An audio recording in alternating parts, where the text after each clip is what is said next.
Une rencontre longtemps attendue et d'une convivialité inespérée. Les hôtes de la ministre de la Solidarité et de la lutte contre la pauvreté, rassurés d'emblée par l'accueil, se sont débarrassés de toute aporie et de la crainte du premier contact. Elles ont exprimé leur reconnaissance au président de la République et au gouvernement pour toutes les attentions dont elles sont l'objet. Ces femmes, mamans et tutrices légales de ceux qu'on appelle les pupilles de la nation, ont saisi l'occasion pour crier leur angoisse relativement à l'avenir de leurs enfants. Nous faisons des petits commerces pour pouvoir subvenir aux besoins de nos enfants, pour pouvoir les scolariser et voir qu'après le baccalauréat, beaucoup restent en chemin, vraiment ça nous fait mal. Ils sont aussi les enfants de la nation et qui ont besoin aussi d'être à leur place aussi pour construire ce pays.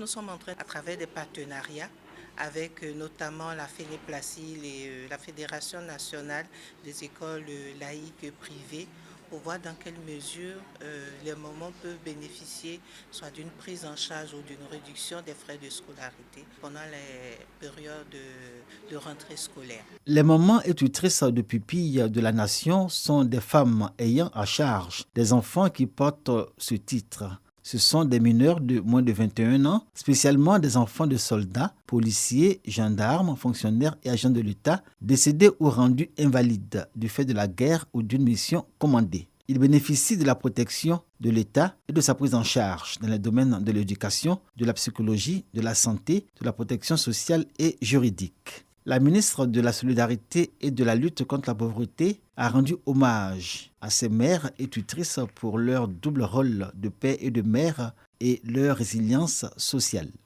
En proposant la loi 2014-137 du 24 mars 2014 portant statut des pupilles de la nation, Monsieur le Président de la République, Son Excellence Alassane Ouattara, entend exprimer la solidarité réconfortante de la nation envers les enfants et envers vous, les épouses et les parents, qui avez souffert et continuez de souffrir de la perte brutale des géniteurs des pupilles de la nation. Nous avons instruit la direction de l'assistance aux pupilles de l'État et aux pupilles de la nation, en collaboration avec la direction des affaires juridiques et du contentieux, aux fins d'élaborer un projet de décret d'application de la loi portant pupilles de la nation.